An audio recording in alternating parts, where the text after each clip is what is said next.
Whoa, what's up? Today's video is a Family Matters flashback. Now, if you new here, what the fuck we do here is read, listen, watch, and we block talk, break that shit down, god damn it. And y'all already know, it's a rare condition this day and age to find block talk news on a YouTube homepage. Cause of algorithms and a grand design. Some people say I'm even harder to find, god damn it. Which brings us to today's Family Matters episode titled Finding the Words. Now this one right here kind of hit home cause it's like about Harriet and Rachel finding out the identity of the fucking true father, you dig, who they thought was dead for some fucked up reason, which we gonna find out in the goddamn episode. And this episode is really fucking deep, goddamn it, because I went through these same kind of little problems, you dig, which a whole lot of us go through. You know, a lot of us don't have fathers that's directly in the home, but they in the home some of the time, goddamn it. But anyway, let's dive directly into this episode, you dig. We gonna jump right off up into it with Curl's stupid ass up there doing push-ups. Well, 3 push-ups, goddamn it, because he ain't even make it to 4, goddamn it. And the man come in there saying that his name is Jimmy Holmes. He Lee Hoxie Holmes' father. Curl looking at him like, who the fuck? But he, you know how Curl is. He never want to admit to shit. Like if he going the wrong way or some shit, he'll never admit to it. He'll be like, I know which way I'm going. I know what I'm doing or something. And you know how they doing that. They trying to act like the male ego will get in the way of his ability to think and shit like that. So Curl like, yeah, I know, y'all remember you and shit like that. So what he did is went in the goddamn kitchen and grabbed his wife and was like, hey Harriet, lay up there and please come in this motherfucking living room and start questioning this dude so I could find out who the hell he is, goddamn, because I have no idea who he is. And she was like, why you don't just tell him you don't know who the fuck he is? And he said, because I already told him I know who he is, goddamn it. And if I go in there and tell him I don't know who he is, I'm gonna look like an asshole and I still ain't gonna know who the hell he is. Yeah, you is gonna know who he is, because after that he gonna have to tell you or you gonna kick him the fuck out of your house. And I'm surprised you would, as being a goddamn cop, you let this nigga that far in your house without knowing who the hell this is. You know, you see danger and shit every goddamn day, but that's neither here nor there. So as y'all could see, Harriet goes in there and she start questioning Jimmy. She was like, hey Jimmy, what brings you to Chicago and shit like that? Jimmy replied and said that he a pilot fisherman or some shit like that. He lay up there and he fly the fishermen to remote areas and stuff like that, or what have you. Some lie. Well, I don't know specifically if that part was a lie, but anyway, Harriet was looking at it and was like, yeah, I know this nigga Jimmy kind of staring at me and shit. Y'all see that photo right there? Jimmy was staring at Harriet, and if I was Carl, I would have been like, hey, you up here staring at my girl and shit, what the fuck is up with you, Jimmy Holmes, motherfucker? I sure don't remember you. Now you up here looking at my wife. But what Jimmy did was say, oh, I'm sorry, you dig? And he complimented her on her decorating skills, which the house, I always did like that house, goddamn it. And that's when Curl was stupid ass hopped up and said, I bought that red thing right there. And if you know anything about Family Matters, like, that red thing is a motherfucking mystery. Like, what the fuck is that red thing? And that's what Jimmy said. He said, what is it? And Curl said, nobody knows. And like, after this episode, like, that's the last you hear of that red thing, you dig? It remains a mystery because they only gonna talk about it in one more clip, goddamn it. And that's gonna be when he be like, Harry made me sleep on the sofa when I bought that red thing. And you ain't gonna never hear about it, goddamn it. But that's neither here nor there once again. Rachel crazy ass walks up in there because y'all already know she like the wacky character of the show. Like, she always into some wacky shit. Like, she always cooking some shit you never heard of. So she comes in there with some shit called Aso Buko or something crazy. And Curl was like, what the fuck is Aso Buko or something? He called it Aso Boo Boo or something crazy shit like that. And it was funny. And your boy Jimmy Hoxie Holmes, or Jimmy Holmes or whatever, he laid up there and said, oh, that's a some blah blah blah type of dish, is real good. And Rachel said, oh shit, I like him. Shit, you need to come stay for dinner and shit like that. Once again, y'all, you are witnessing the Rebel Network. Once again, they are inviting then a motherfucker. So Curl lets in a man into his home. He don't know who the fuck he is. Then he let his wife meet the dude. His wife have no idea who the fuck he is. He's staring at his fucking wife and shit. You know, that dumbass compliment on the house ain't gonna cut it, goddamn it. Then Rachel comes in, he charms her. She invites the motherfucker to dinner. Like, goddamn, y'all just let everybody in. And then at the bottom picture, y'all can see him telling Harry, like, he cool and all, but who the fuck is this dude? And you see Harry arms like, shit, I don't know who the fuck this nigga is, but you done let him into our goddamn house. Stupid ass boy, what the hell wrong with you? And he a cop, y'all. Why the fuck would he let somebody into his home like that? That shit seemed like impossible to me, because he deal with dangers and shit every day, y'all. But let's continue the goddamn story. So, after dinner and shit like that, y'all, what the fuck happened? Carl crazy ass, he pulls Carl to the side, you dig? And he was like, man, look, bro, let me let you know about some shit, you dig? My name really not no motherfucking Jimmy Holmes, goddamn it. My name is what it is, Jimmy Baines, goddamn it. I'm Harriet and Rachel daddy. I'm Harry. See, right then and there, I would have flipped out like, what? What the fuck is y'all talking about, goddamn it? So what Carl laid up there and then he was like, hold on, this motherfucker crazy or so. They're about to kick him the hell out, goddamn it, as y'all can see in that top picture. Like, let me kick him the fuck up out of my house. He said, news flash, goddamn it. Harriet and Rachel daddy and them been dead. He got shot down in North Korea. And your boy said, Jimmy replied, I did. Then Carl really was like, oh, this motherfucker really crazy. So right then and there, you should have been like, damn, I done made so many fucking mistakes letting this man into my house, goddamn it. And he claiming to be my wife fucking father and her sister father and shit like that.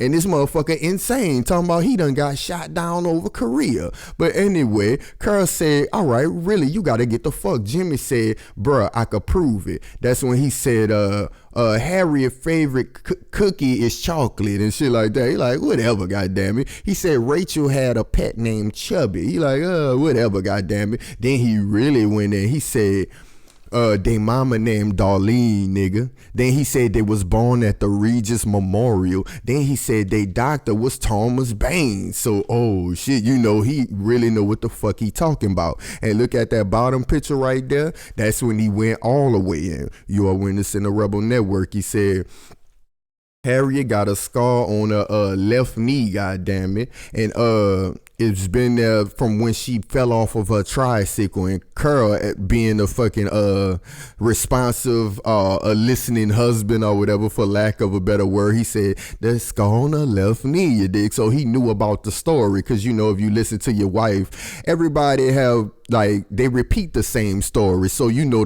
like me, I probably told the same story of when I got bit in the eye by a bee when I was 7 years old. You know, if you listen to your spouse, you gonna always remember them type of little stories and shit like that. So that's when Carl, as y'all can see in that bottom picture, he like, damn, what in the fuck? Like, he taking aback like a motherfucker. And he say, let's say if you is the goddamn daddy, why in the hell would they think that you dead, motherfucker? And he said, because their mama and shit had laid up there and told him that I got shot down over motherfucking Korea and shit like that. You know, so Carl, this is where we get to the part where Carl gonna be like, look, bruh, you know, like, I'm trying to sympathize with you, goddammit, but it sound like you motherfucking abandoned them, goddammit. Talking about he was 18 and like it was so hard. Like, first of all, he said the relationship was hard between him and Darlene, you dig? So he bailed out.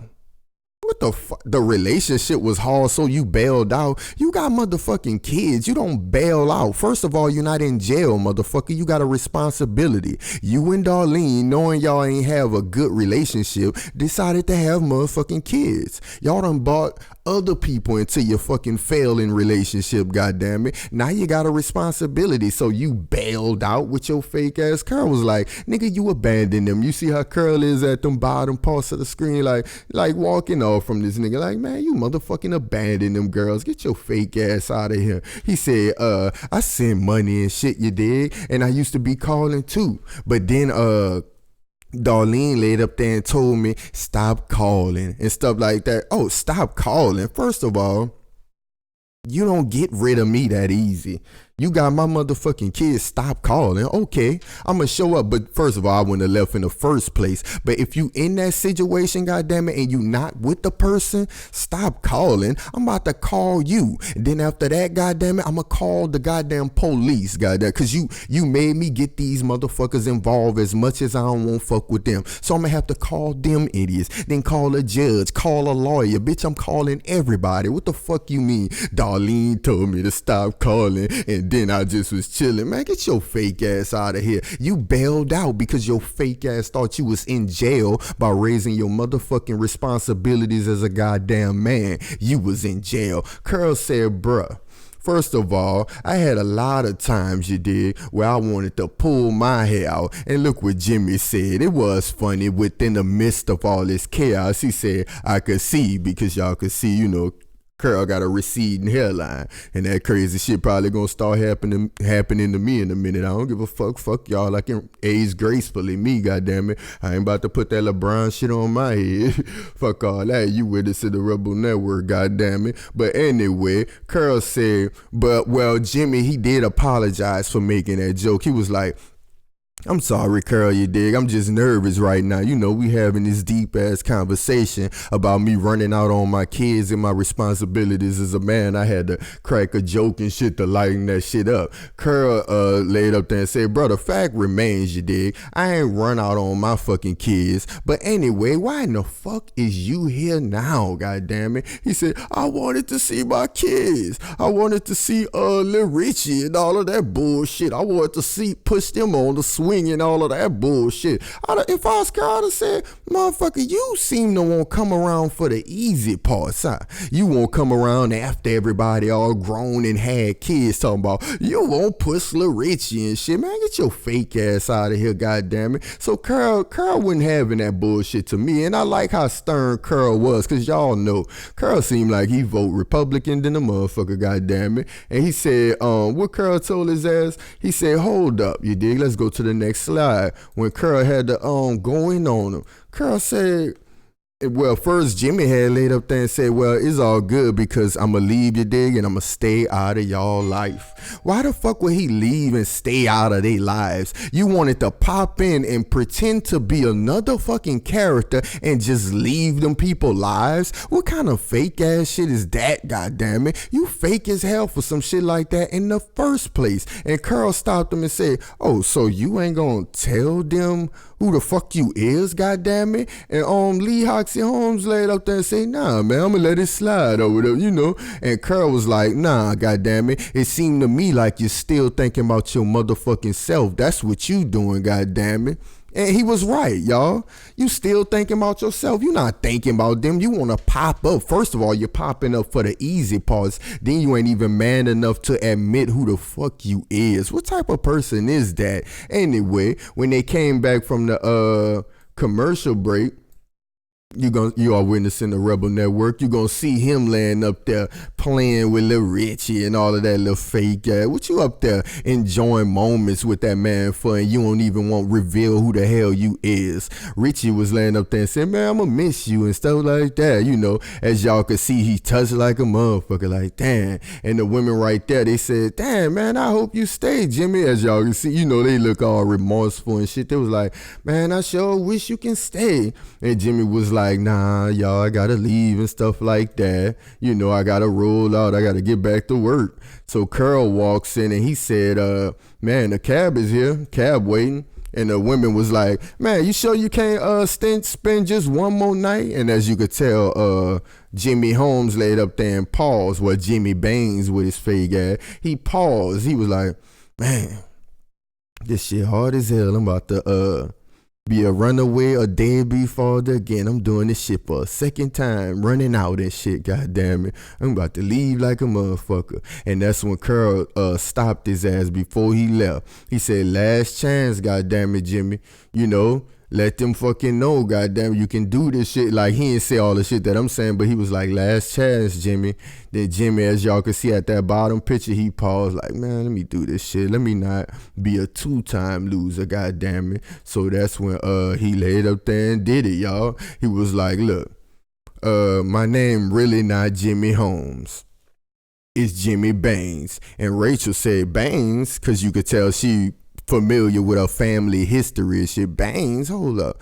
That's my mama say my daddy last name Baines and shit like that. And he said, my name is really Jimmy Baines. Y'all can see in the middle part right there, I'm really Jimmy Baines. I'm your father. And them two right there in the bottom picture, they hurt than the motherfucker. As you can see, Harriet really hurt because she the eldest daughter. So you could tell that, you know, she have the memories with her daddy and shit like that. And Rachel, she probably was younger, so she don't remember all of the, you know, most fun memories, all the loving memories that Harriet might remember. Anyway, when they comes back, they went to commercials after that bullshit, which y'all know how they get down.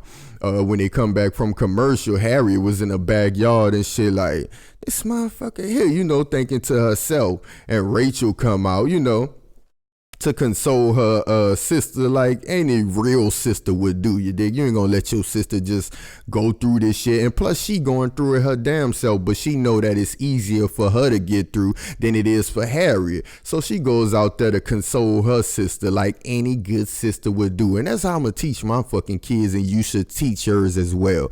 Be fucking a unit, goddammit. Don't be like them kids Don't be like them kids y'all see on TV. You know how the kids be bullies to their smaller sister and brother and shit like that. Them people like to push that stupid ass image for some reason, where the big sister and the little sister gotta fight, or big brother and little brother gotta torment each other. That is not how the fuck life is, especially amongst black families, goddamn. Me and my brother was never like that. We're a fucking unit, goddamn it. We got rules and principalities to this shit. Anyway, Rachel had laid up there and asked Harriet, bro, you alright? And Harriet was like, shit, is you alright? Rachel said, nah.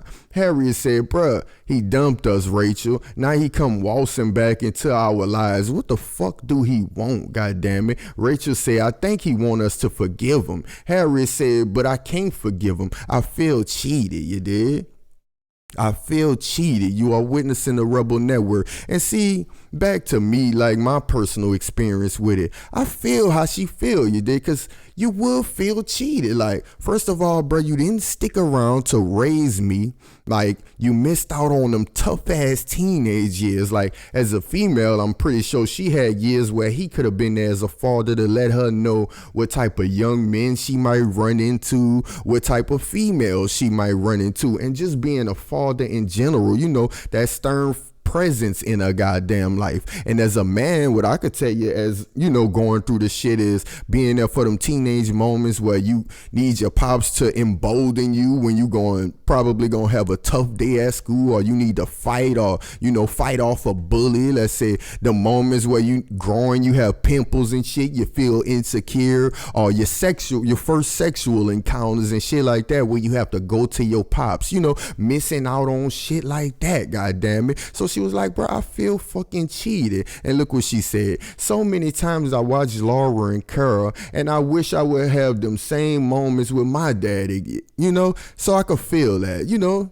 So that's why she made sure that she raised her kids with a man who gonna be in a fucking life, because she know what the hell happened to her. That's what I'm doing, goddammit. You know, I gotta make sure I'm in my motherfucking kids' life so that bullshit don't happen to them what the fuck happened to me. So Jimmy Holmes, as y'all can see, his old dumb ass sitting right there, eavesdropping this shit. So he finally decides to walk the fuck in. Anyway, no, he didn't walk directly in. Rachel had laid up there and said, well, Harriet, the nigga shouldn't have walked out on us, you dig? But he trying to make amends. And if you if you should meet him halfway, because if we don't meet him halfway, then it's kind of like we doing the same thing that he did. So we ain't gonna be a deadbeat like him. Let's meet him halfway. And in a way, I don't agree with them. Like, nah, because me personally, I would have been like, nah, fuck that nigga, you did. Like, he can meet the kids and shit, you know, he can meet Curl and shit. But I'm not fucking with you, dog, because you had your chance to meet me. You had your chance to push a nigga on the swing and all of them times.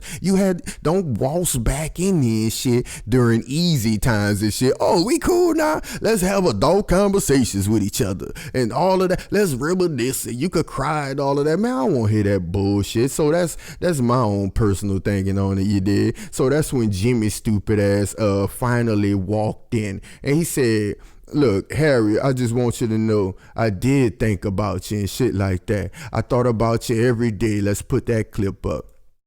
Look, he said, I thought about you. Then he pulled out that stupid ass card that y'all seeing Harriet hand. Well, I ain't gonna say that stupid ass card, you know.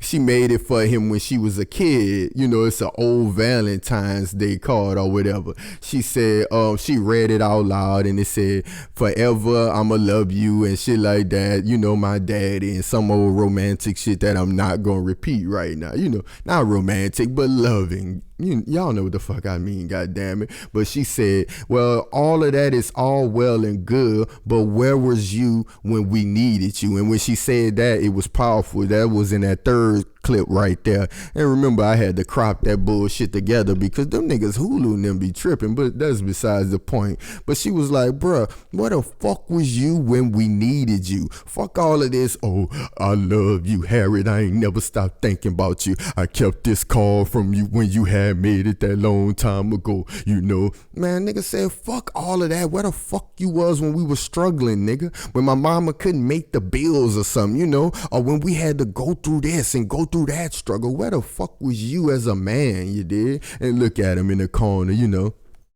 looking all dead and shit. Get your fake ass out of here. You witnessing the Rebel Network. You know, the way he looked, I don't know. I just couldn't sympathize with Jimmy. I could understand a whole lot of things, but yeah, man, goddammit. That's why there's a difference between females and male. Like, you just don't run out on your motherfucking responsibilities. And that's how the fuck I feel. I don't give a fuck how a nigga feel about that, you did. But anyway, look how he looking, talking about some goddamn, well, look, I'm here now, goddammit. And I'm trying to, I understand if you hate me, but I'm here now and I want to be in your life, you dig? I'm trying to do better, you know, and shit like that. Will you allow me to be in your life? You understand what I'm saying? You know, and I guess really they had to wrap it up, seemed like, because that episode should have went, well, if it was me during that episode would have been long and dramatic to the motherfucker. So anyway, y'all can see Harriet telling them, look, he's trying to do better and all of that bullshit, man.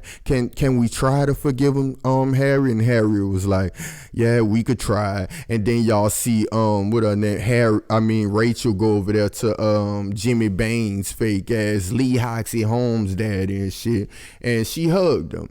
And then Harriet looked and was like, no, well, let me hug these motherfuckers. And she was like, we'll try, goddammit. And that's how the episode ended. But to me, I don't think it would have ended like that. Let's get that shit a Block Talk breakdown. Let's see if it was me, how that shit would have ended. It would have ended with, say, Lee Hoxie Holmes, you don't get the fuck out of my house, go get you a hotel. First of all, you did. You done came in my shit. You up here lying about who you is. And it turns out you my motherfucking daddy, nigga. Go your fake ass to a hotel for a second, you did. And I'ma call you or something at that hotel probably.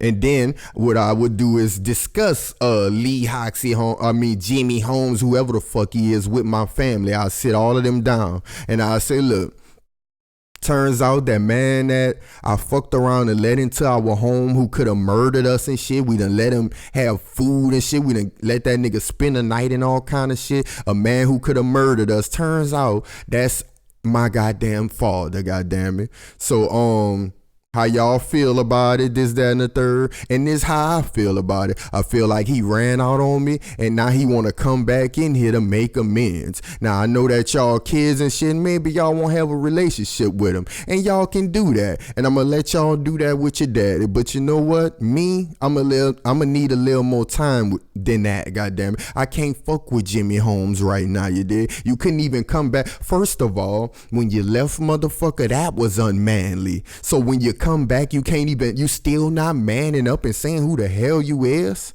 When you left, you was a bitch. Now you come back into our lives as a fucking bitch? Like, think about that, y'all. Nigga ain't even come back and said, how y'all doing? Look, I'ma deal with this shit straightforward.